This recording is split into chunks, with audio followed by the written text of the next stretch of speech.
রিমির সাহস।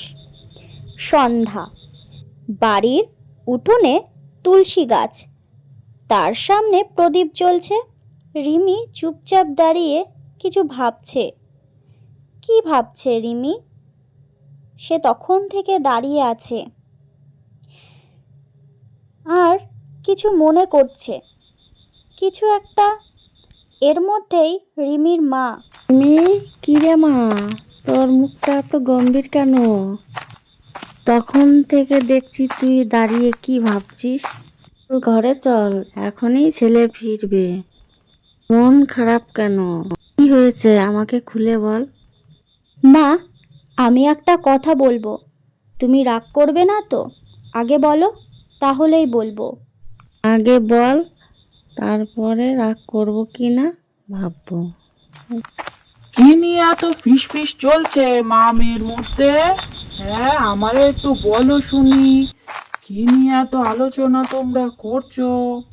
বল তো মা, কি হয়েছে আমাকে একটু বল।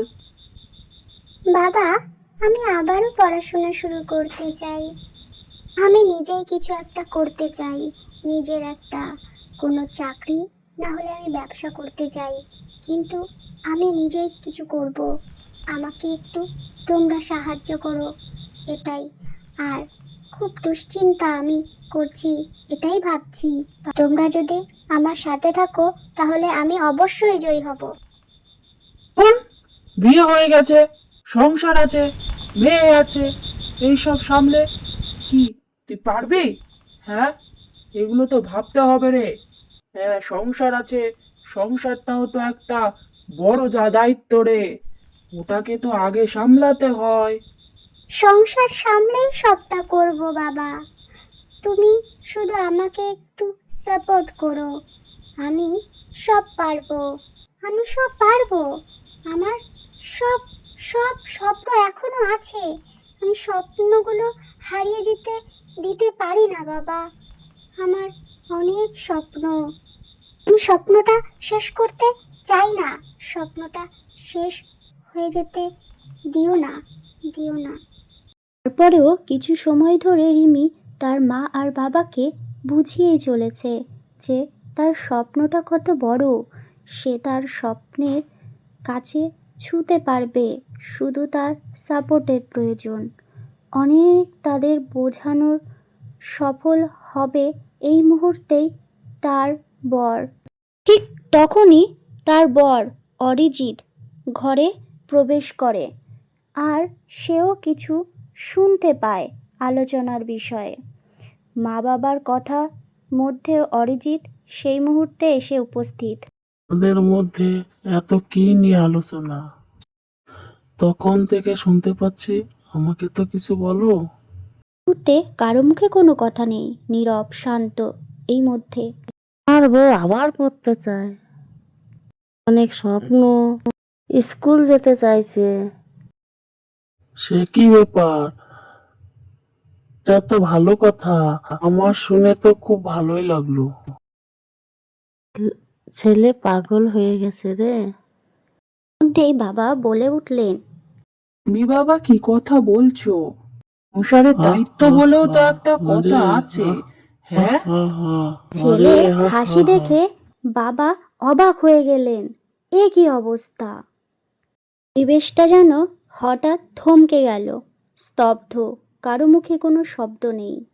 তবে এর মধ্যেই বাবা, দায়িত্ব আমরা দুজন মিলেই সামলে নেব। রিমির স্বপ্নটাও তো একটা বড় জিনিস সংসারের মধ্যে। এর মধ্যে রিমির মেয়ে মিষ্টি দৌড়াতে দৌড়াতে আসছে আর বলছে, ও মাও আমার সঙ্গে স্কুল যাবে। ও বাবা, মাও আমার সঙ্গে স্কুল যাবে। ইয়ে, খুব ভালো লাগবে, আমারও খুব ভালো হবে, আমরা একসঙ্গে যাব। সে আনন্দে লুটোপুটি করছে আর তার খুশি দেখে সবাই তার দিকে তাকিয়ে আছে। কি ভালো, কি ভালো, কি মা মা আমাদের সঙ্গে যাবে। স্কুল যাব আমরা একসঙ্গে, মাও পড়বে আমিও পড়বো। কি মজা! মজা কি মজা কি মজা কি মজা। আমি রে চাই তোরা শুধু সুখে থাক।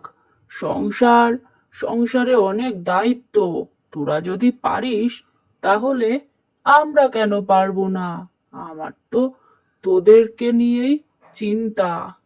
তোরা ভালো থাকলেই আর এদিকে আমরা রিমির ভালো। মাও এগিয়ে এসে বলতে থাকে যে আমার মেয়ে ছোটবেলা থেকেই জেদি, তুই পড়বি মা, ভালোই জেদ ভালোই জেদ। ঠিক আছে রে মা, তবে একটা শর্ত, তোকে ভালো ফল বের করতে হবে। হ্যাঁ, ও সব পারবে, আমার মেয়েকে এত কমা নাকি, তুমি দেখো। রিমির মেয়েও এসে উপস্থিত, আর সেও কথা শুনতে থাকে আর বলতে থাকে তাহলে আমিও যাব আর তোমরাও যাবে একসঙ্গে, তোমরা কেন থাকবে? এ কথা শুনে সবাই হাসতে থাকে। তার কথা শুনে সে আবারও উল্লাস করতে থাকে, আনন্দ তার আর শেষ নেই। আহা হা, দিদি ভাই ভালো। আরে দিদি এখন ভাই। একটু শান্ত হ, হা হা হা দিদি ভাই, এখন একটু শান্ত রিমির হ, চোখে শান্ত জল, হ, শান্ত কিন্তু হ। হাসি মুখ। নতুন স্বপ্নের শুরু হবার আনন্দে রিমির চোখে জল আর মুখে হাসি। প্রদীপের আলোয় সবাই একসাথে দাঁড়িয়ে থাকে। সেই ছোট্ট উঠানে নতুন স্বপ্নের শুরু হয়।